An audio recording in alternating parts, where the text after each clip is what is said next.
exploring humanity's bravery and boundless empathy in the far reaches of the galaxy. Welcome to another journey. What would you do if a single scream, filled with unimaginable pain, cut through the void of space, a scream that called for you, and only you? This is the story of how one human, against all odds, answered that call and faced the unthinkable. The crew of the Solace had encountered many strange signals in their years of exploration, but nothing like this. It started as a faint whisper, a barely perceptible sound, coming through the ship's communication systems. At first they assumed it was just static, the usual interference of space. But as the signal grew stronger, it became something more, something chilling. The sound was unmistakable. It was a scream. Not a cry of terror, but something deeper, more primal, filled with pain and desperation. The kind of scream that would make any being with a heart stop in its tracks. And it wasn't just a single scream. It was a continuous wail, an endless echo of suffering, stretching across the vastness of space. It was the kind of sound that seemed to penetrate the soul, reverberating in the minds of the crew long after it had faded. Captain Mira Hayes was the first to recognize that this was no ordinary distress signal.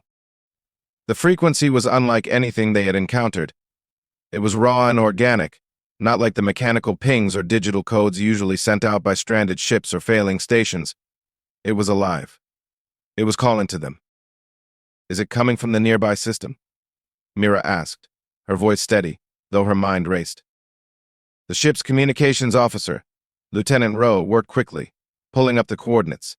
"Yes, Captain. The source is coming from a derelict station on the edge of the system. It's almost on the edge of the star's gravity well. The station was old, abandoned, it seemed, but it had been there for centuries, drifting silently near a dying red star. It wasn't marked on any of the star maps they had.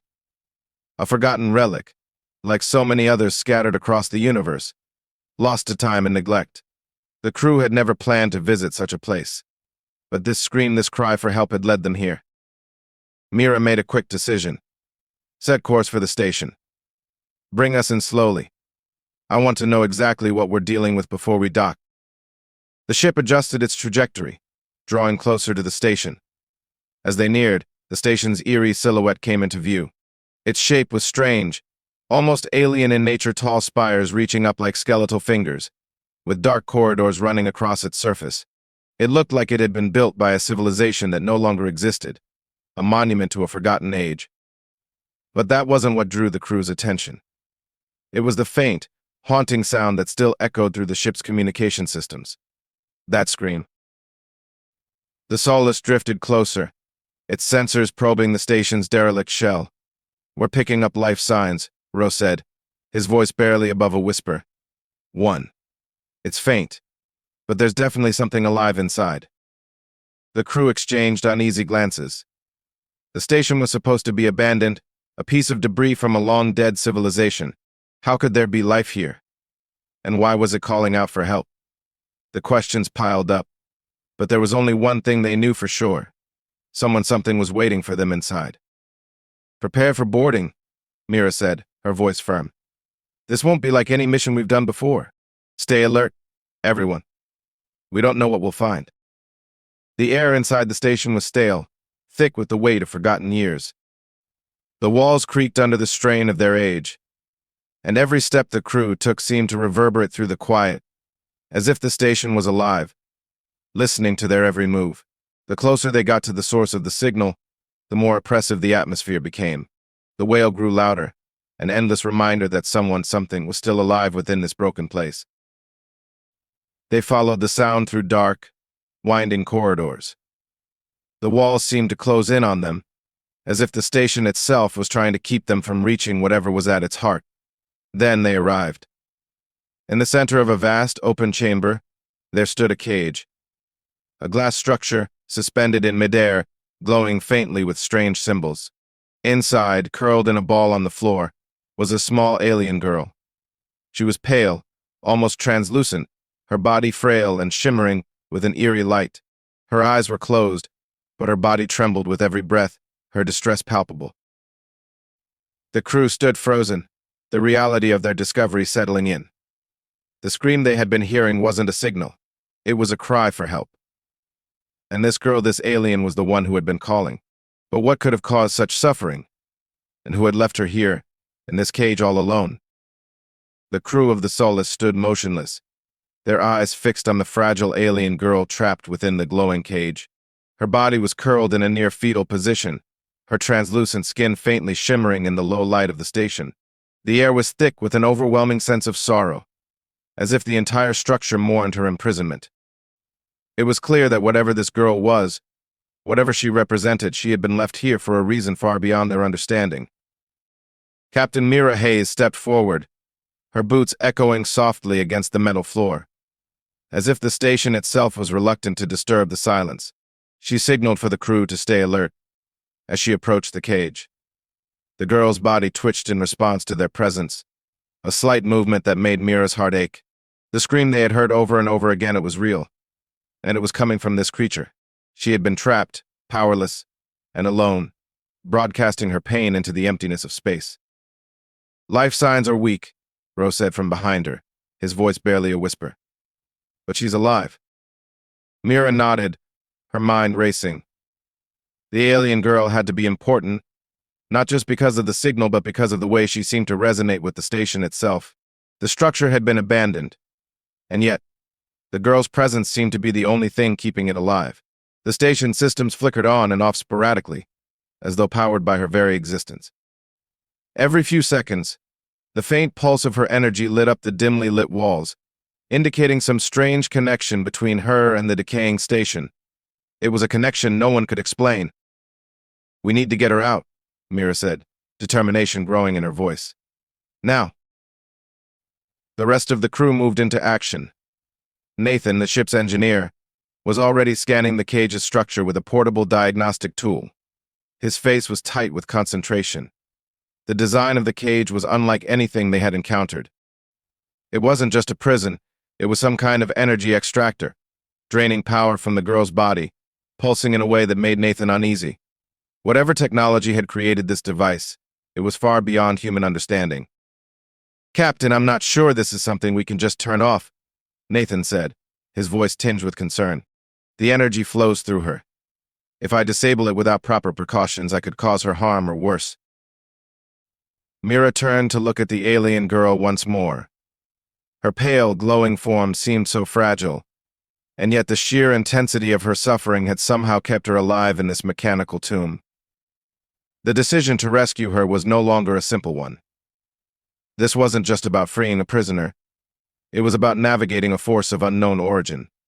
If the girl was truly the power source for the entire station, removing her could trigger something catastrophic. "We don't have a choice," Mira said. "We can't leave her here." Nathan hesitated, but there was no time for doubt. He reached into a compartment of his toolkit and pulled out a device designed for emergency power overrides. He was quick, methodical, but there was a tremble in his hands. With every touch of the device, the cage's energy fluctuations seemed to grow more erratic. It was as if the very walls of the station were fighting back. Mira watched in tense silence as Nathan worked. The girl's breathing had become more labored, the light from her body flickering like a dying star. It was clear she was struggling to survive the constant draining of her energy. But there was something else, something deep within her eyes that was both pleading and resigned. She had been waiting. Waiting for someone to come. Waiting for someone to understand. As Nathan connected the final component, the cage let out a sudden, sharp hum like the scream of a machine in agony, and then silence. For a long moment, the entire station seemed to hold its breath. The lights dimmed, and the low hum of the station's decaying systems grew faint. The girl, now freed, slumped forward, her fragile body crashing against the floor of the cage. She was no longer glowing, her once vibrant energy drained. Mira rushed forward, kneeling beside the girl, and gently lifted her into her arms. The alien girl's eyes fluttered open, and for the first time, Mira saw the full depth of her suffering. Her gaze was not one of terror, but of hopelessness and exhaustion that came from years of torment. "She's still alive," Nathan said, his voice trembling. "But we need to get her back to the ship. Now." The crew didn't need further encouragement. They moved quickly, lifting the girl from the cage and carrying her through the station's winding halls, aware of the ticking clock. The station was falling apart around them. The once dominant hum of its systems had been replaced with unsettling groans and creaks. The walls seemed to warp, as if the station itself was trying to keep them from escaping. But they had no choice. The girl had been freed, and with her, they had to leave before the structure collapsed entirely. As the crew made their way back to the Solace, Mira couldn't help but wonder what lay ahead. They had found the girl her pain, her imprisonment, but they still had no answers. Who had placed her in this cage? Why was she so important to the station? And perhaps most haunting of all, what would happen now that they had released her from the machine's grasp? But one thing was certain, her scream had led them here. And now, only one thing mattered: getting her back to safety. The journey back to the Solace was fraught with tension. The alien girl lay unconscious in Mira's arms as the crew navigated through the deteriorating halls of the station. The lights above them flickered erratically, casting long, distorted shadows on the walls. The walls themselves seemed to pulse, as though the structure was alive, resisting their efforts to escape. With every step they took, the hum of the station grew weaker, more desperate, like a dying breath. The crew hurried, knowing they didn't have much time before the entire station came crashing down. Mira's mind raced. They had freed the girl, but that was only the beginning. They had no idea what she was, no idea why she was here, why she had been imprisoned in such a horrific manner. The one thing they did know was that her presence had somehow been keeping the station alive. As she had weakened, so had the station. It was as though the two were bound together in some way. Her suffering had fueled the station's survival. But now that she was free, the station seemed to be dying around them. The moment they reached the Solace, the ship's medical bay was ready. They rushed the girl inside, laying her down on one of the sterile examination tables. Dr. Ilara, the ship's chief medical officer, immediately took over. Her hands moved swiftly, checking vitals, scanning for any signs of internal damage. But the readings were strange, unlike anything they had ever encountered before. The girl's body seemed to operate on a different energy frequency, one that didn't quite match human biology. Her pulse was weak, but it was there. Her skin, once faintly glowing, had now lost its luminescence entirely. She was in a state of suspended animation, her body drained, her mind seemingly disconnected from the world. "Ilara?" Mira asked, her voice tight with concern. The doctor looked up from the readings, her face troubled. "There's nothing physically wrong with her that I can pinpoint. It's as if her life force is depleted. I've never seen anything like it. It's almost as though she's been siphoned." The word hit Mira like a hammer. Siphoned. The cage they had found her in, it had been a mechanism designed not just to trap her but to extract something from her. Energy. Life. She had been a source, a living battery powering the station. "What does that mean?" Nathan asked, stepping closer. "What happens if we don't do something?" Ilara paused for a moment before answering. "If we don't restore her energy, she won't survive. She's in a critical state. We need to find out what caused this, and fast." Mira nodded grimly. They had freed her from the cage, but they hadn't freed her from the consequences of whatever had been done to her. She was fragile, barely clinging to life. And yet there was something about her, something about the way she had responded to their presence that gave Mira hope. She wasn't just a victim of the station. She was strong, and somewhere inside she was fighting. As the crew continued to monitor her, the girl's condition began to worsen. Her body seemed to weaken further, as though the very act of being free was taking its toll. Mira could feel the weight of their failure pressing down on her. They had come here to rescue her, but they hadn't even begun to understand what they were up against. Whoever had placed the girl in that cage had done so for a reason, and that reason wasn't just to torture her. She was more than a prisoner, she was a weapon, or at least she had been. Hours passed with little progress, and just as Mira began to lose hope, something extraordinary happened. The ship's power systems, which had been struggling since their departure from the station, suddenly stabilized. Lights flickered back on, and the hum of the engines grew stronger. The girl's energy, whatever it was being transferred back to the Solace, revitalizing the ship. The crew watched in astonishment as the readings began to show a steady increase in the ship's power reserves. It was clear now that she wasn't just a prisoner of the station, she was somehow connected to the ship's systems as well. Nathan was the first to speak. She's powering the ship? How is that possible? Ilara stared at the readings in disbelief. It's not just power. It's like she's sinking with the ship. I've never seen anything like it. Mira could feel the weight of the moment. They had saved her from the cage, but now they had to figure out what to do with her. The girl wasn't just a survivor, she was a link to something far greater, something far more powerful. But what had been done to her? And what was her purpose? The more they learned, the more questions they had. For now, though, there was only one thing they could focus on: keeping her alive. They needed to restore her energy, figure out how to break the link between her and the station's systems, and protect her from whatever had been done to her. And with each passing moment, Mira couldn't shake the feeling that this was only the beginning. The real story, the real danger, was still out there waiting to be uncovered. As the Solace drifted further into the unknown depths of space, the alien girl remained unconscious, her life force slowly returning. The ship's systems had stabilized, thanks to the strange energy she provided. But Mira's mind was far from at ease. They had rescued her from the station, but now they faced an even more pressing question. What was she? And why had she been trapped in such a horrific way? The Captain Mira Hayes couldn't shake the feeling that something was wrong. The girl's energy was flowing back into the ship. Yes, but it wasn't just replenishing the Solace's power, it was amplifying it. The lights inside the ship were brighter than they had been in months. The engines hummed with a low, almost musical resonance that seemed to carry through the metal walls. It was as though the ship itself was alive, thanks to the girl's energy. Mira had never experienced anything like it.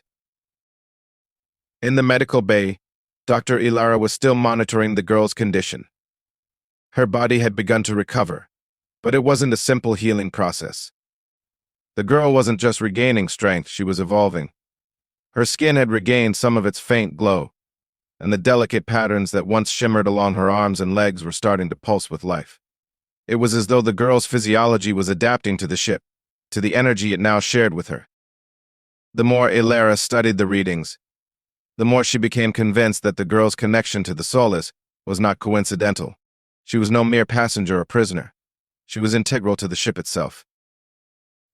Mira, Ilara said, her voice tinged with awe and concern. I'm not sure how to explain this, but the girl, her body is syncing with the ship's systems on a molecular level.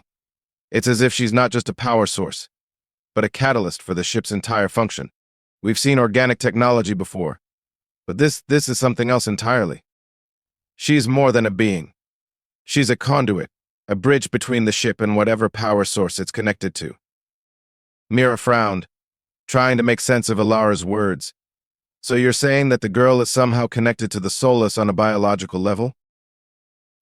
Yes, Ilara responded. But it's not just the ship. There's something else, something far older, far more ancient coursing through her. The Solace is absorbing energy from somewhere beyond the station, and I think she's the key to it all. Mira's heart skipped a beat. She had suspected that the girl was more than she appeared, but this was beyond anything she had imagined. She wasn't just a victim of the station. She wasn't just a trapped alien in need of rescue. She was a gateway, a vessel, and a living link to something far beyond their understanding. The thought of such a discovery sent a chill through Mira. Whatever had been done to this girl, whatever forces had trapped her in that cage, was far from ordinary. She had been taken, imprisoned, siphoned of her energy, and yet now that she was free, she was somehow becoming more powerful, more connected. Mira couldn't help but wonder, was she a weapon? Or was she the key to something much more dangerous? The girl's sudden change in energy levels, her strange connection to the ship, only added to the growing tension. The crew was on edge, unsure of what the next step should be. Should they continue to trust her, or should they fear the unknown force that seemed to be awakening in her? The longer they kept her on the Solace, the more her influence seemed to grow. She wasn't just feeding off the ship's power, she was reshaping it. I don't think we can leave this unexamined any longer, Mira said, her voice firm. We need to figure out what exactly she is, what happened to her, and what kind of power she's linked to. This station, her energy, it's all connected, and I don't think it's done with us yet. The crew moved swiftly, but cautiously. They had barely begun to scratch the surface of the mystery that surrounded the alien girl, and already they could sense that something was coming. Whether it was a force connected to the girl, something within the solace itself, or something from the dark depths of space, they knew it wasn't going to stop until they had answers. As the ship cruised deeper into the unknown, Mira stood at the helm, staring out into the cold, empty void of space. The Solus was on a collision course with an enigma, a cosmic riddle that had been waiting for them. Whatever was happening, they were now inextricably tied to it. The girl, the energy, the station, they were all part of something much larger than they had ever imagined. But what was it? And who or what was waiting for them on the other side? The Solus continued its journey through the deep, uncharted regions of space, the crew working tirelessly to understand the alien girl and the strange bond she shared with the ship.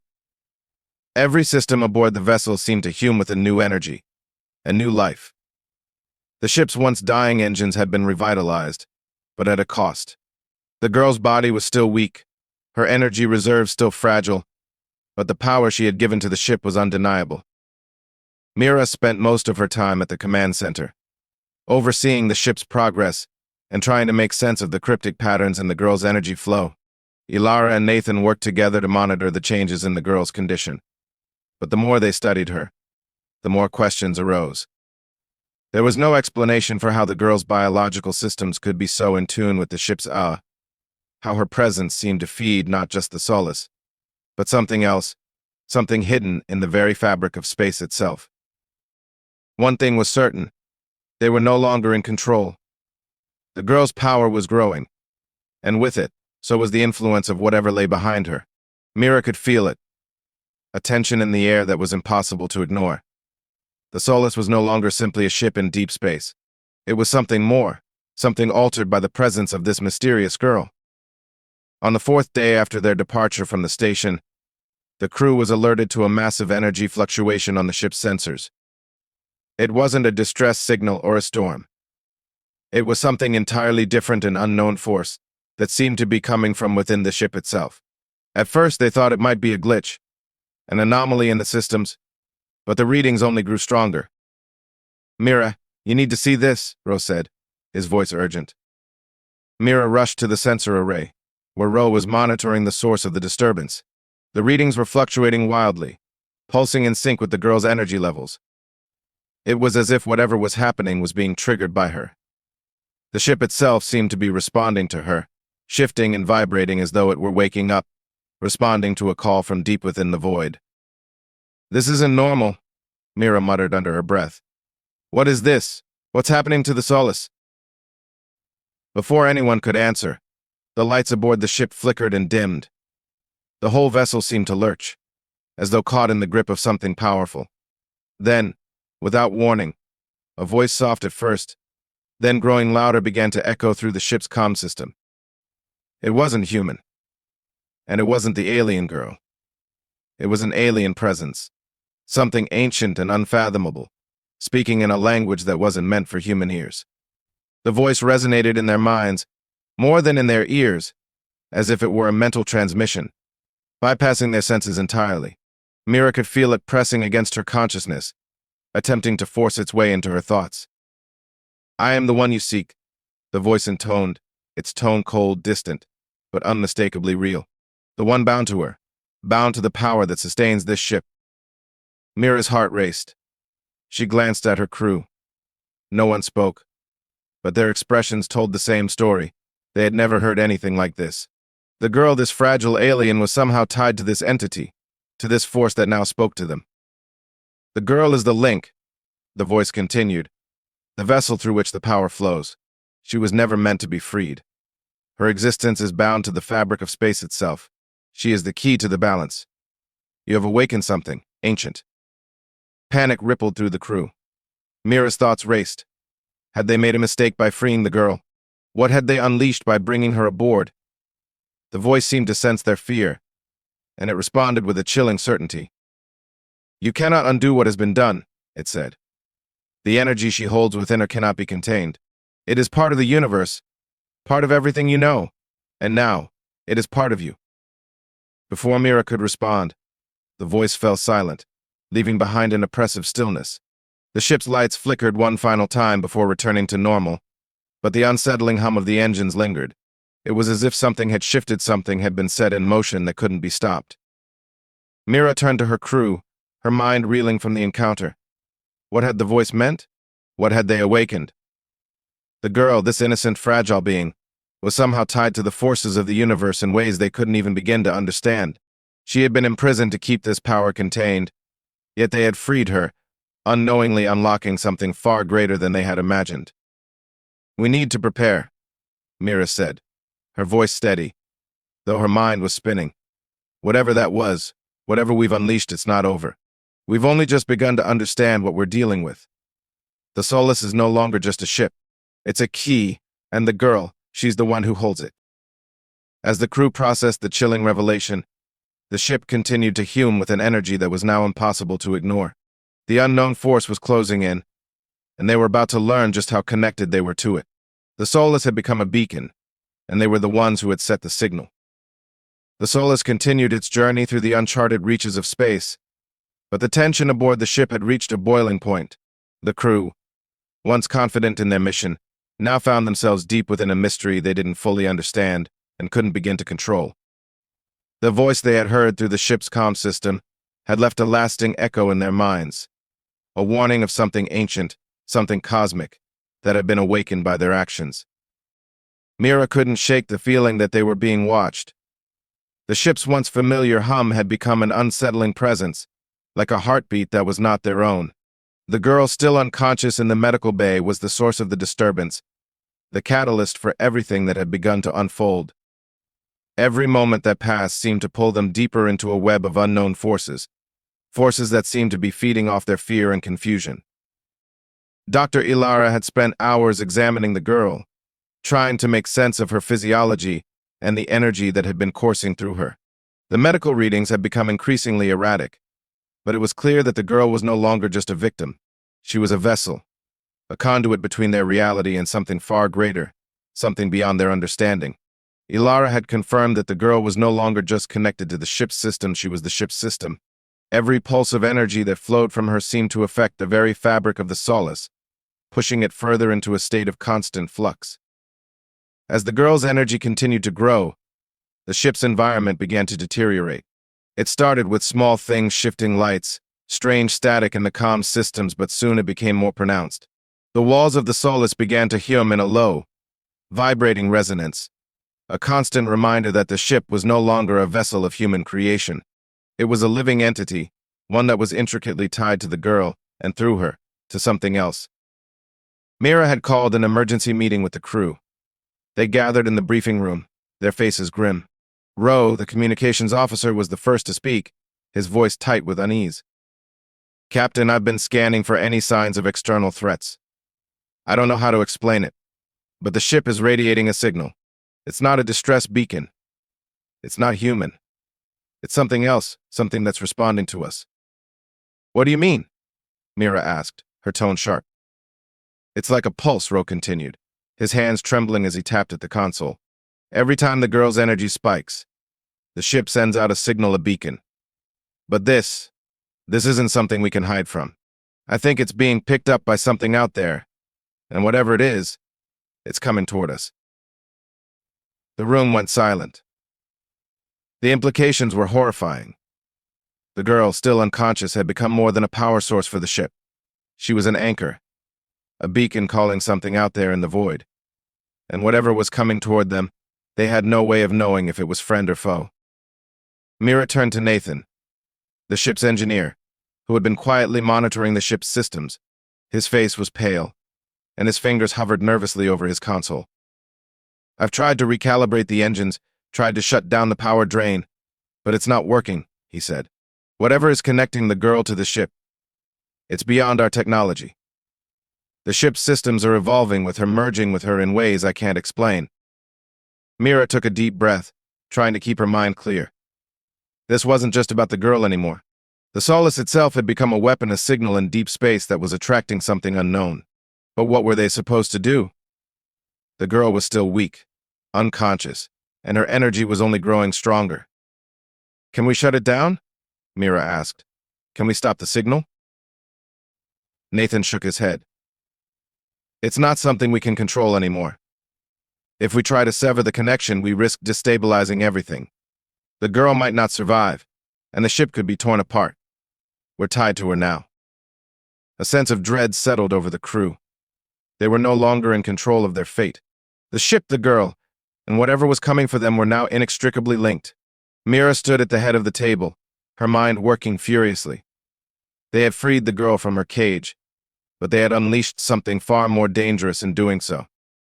We need to prepare for whatever's coming, Mira said, her voice steady. We can't fight this. We have to find a way to understand it. We need to get as much information as we can before we're too deep to turn back. As the crew set to work, the ship's hum grew louder, the walls vibrating more intensely.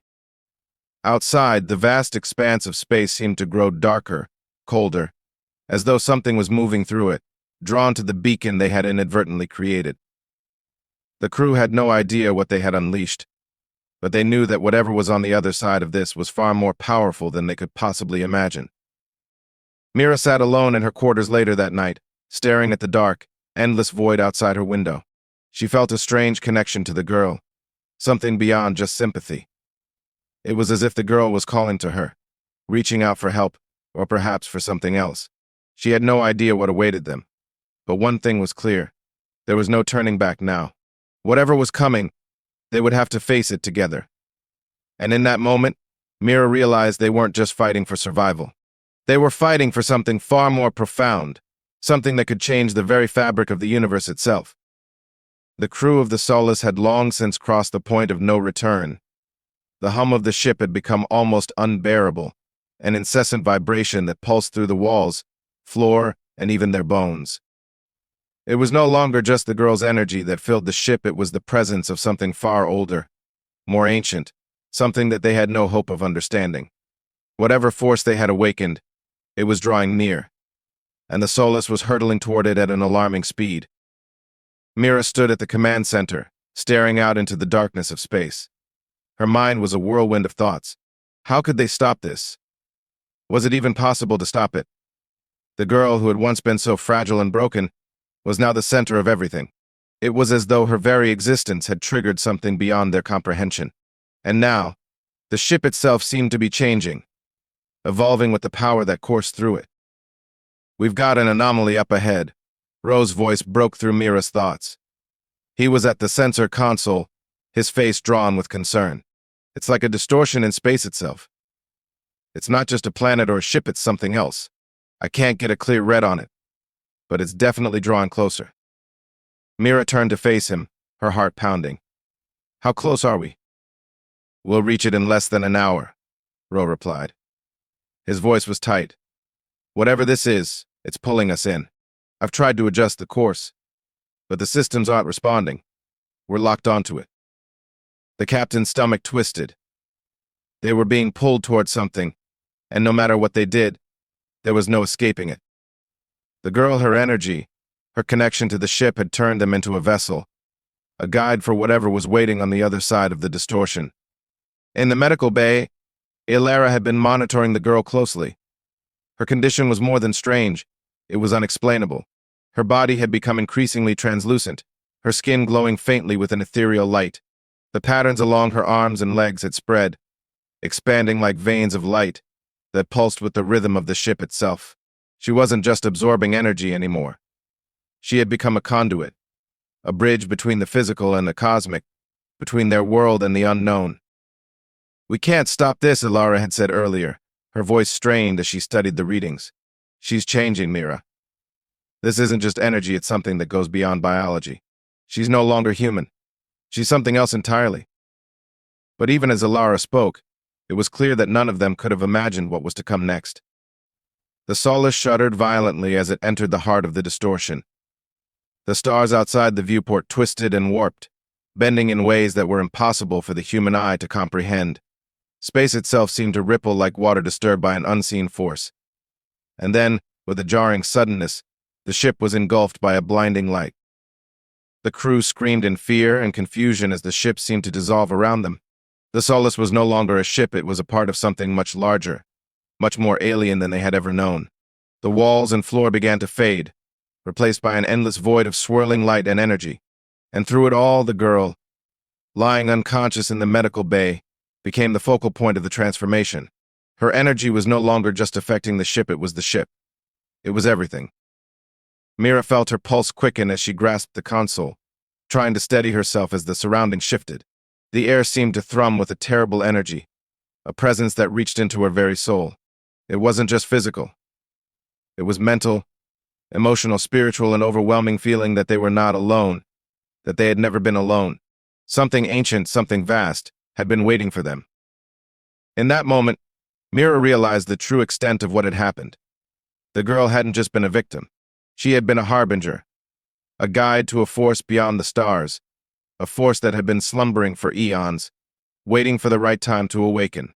And now, the solace had carried them straight to it. Through the blinding light, a figure appeared, not in the physical sense, but in the mind. A presence, ancient and powerful, emanating from the distortion that surrounded them. It was not humanoid, not alien in any way they understood. It was a feeling, a sensation of knowing, of ancient wisdom stretching back beyond time itself.